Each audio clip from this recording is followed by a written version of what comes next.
This first guy, he's making his TV debut, so you're all gonna be virgins together. And he's a really, really funny guy. Please welcome to the stage, Taylor Ketchum.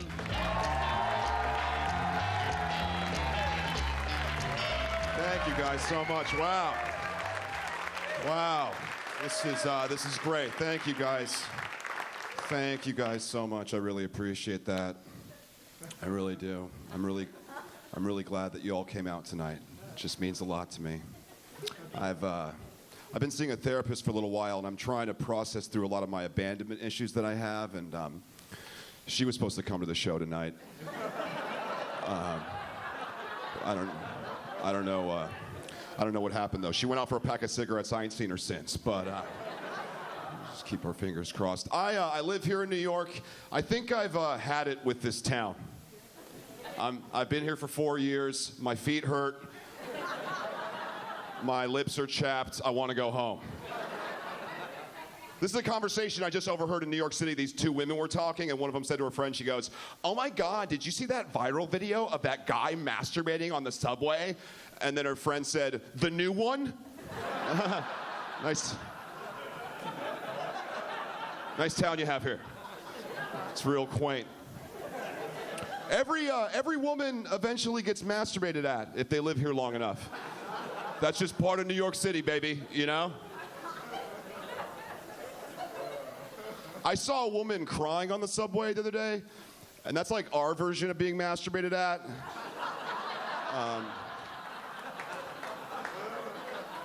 You're just kind of minding your own business on your commute, and some woman starts exposing herself.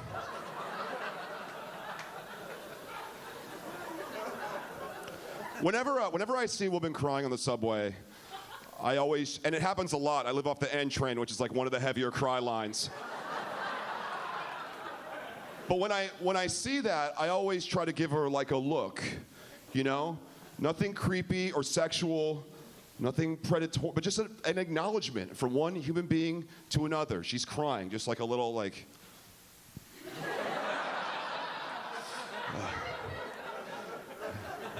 Hang in there, sister. I get it. You know? Keep on trucking. This too shall pass. I had kind of a weird childhood growing up. I was very unsure of myself, very insecure. Like I used to go in the pool with my shirt on, you know, because I was afraid all the kids were going to make fun of me for having white power tattooed on my chest.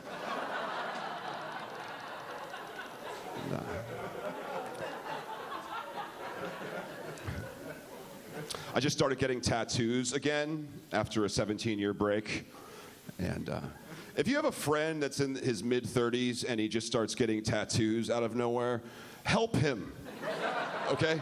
He's having a hard time. He needs God in his life, prayer and meditation, some kind of exercise routine. It's not going well for him.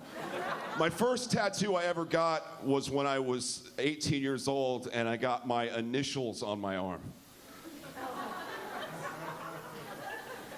I had a friend that was like, "Your tattoo should symbolize something like really important to you." And I was like, I'm a pretty big priority to myself. Why don't I get those initials?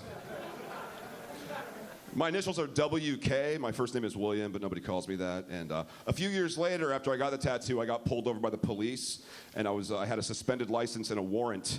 And the cops handcuffed me, and they pulled me out of the car, and they asked me if I had any tattoos, because they wanted to run me through this gang database that they had. So I showed him the WK tattoo, and the cop goes, "WK, huh? What's that stand for? White Kingdom?"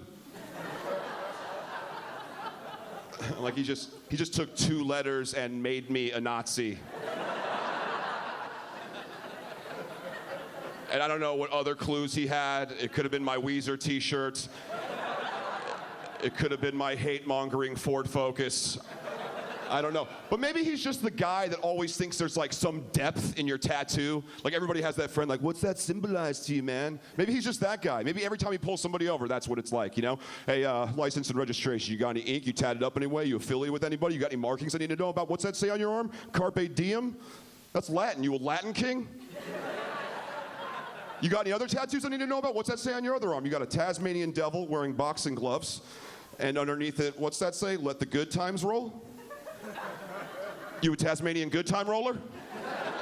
Get out of the car, put your hands on the hood. You got a back piece I need to know about? You got any back tattoos? What's that? What's that? Oh, a swastika. That's a pretty common logo. Yeah, nothing to see here. Round of applause. Where are my weed smokers at? Grow up. Seriously, get a hold of yourself. It's 2015. Enough with the pot. I don't smoke pot anymore. Every time I tell somebody that, they're like, some pothead, they're always like, why don't you smoke weed, man? There's like no side effects. I'm like, why do you talk like that?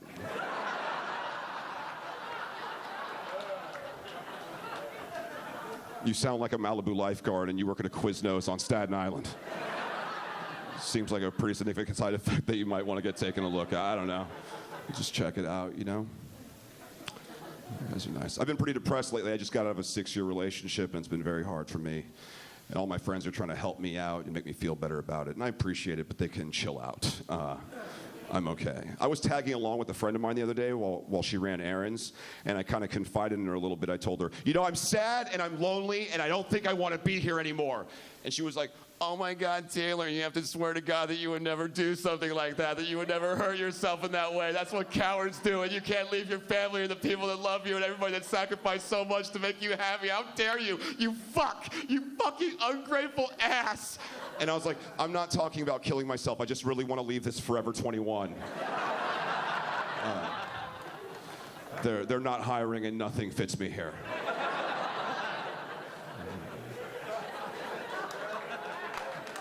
I really just don't belong. Nice.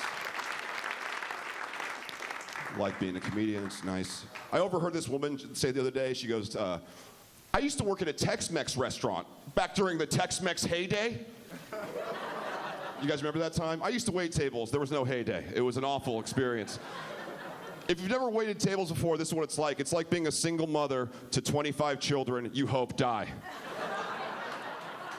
People are awful when they go into restaurants. I was working at a restaurant one time, and this guy came up to me out of the blue, and I was having a really bad day, and he just stopped me in my tracks and was like, hi, can I ask you a question? It's really serious, and it might seem like a small thing to you, but if you don't answer correctly, I'm going to have to leave, okay? Are your eggs cage-free? Do you offer those? And I hated this guy with every cell in my body. And I just looked at him, and I was like, no. They're not. They're not cage-free. There's no such thing as cage-free eggs. Because see, you have to contain the chickens.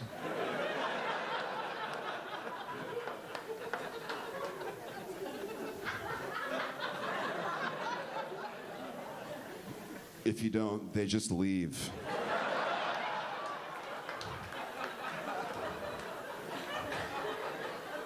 Do you think this is like some kind of steel mill they all clock into?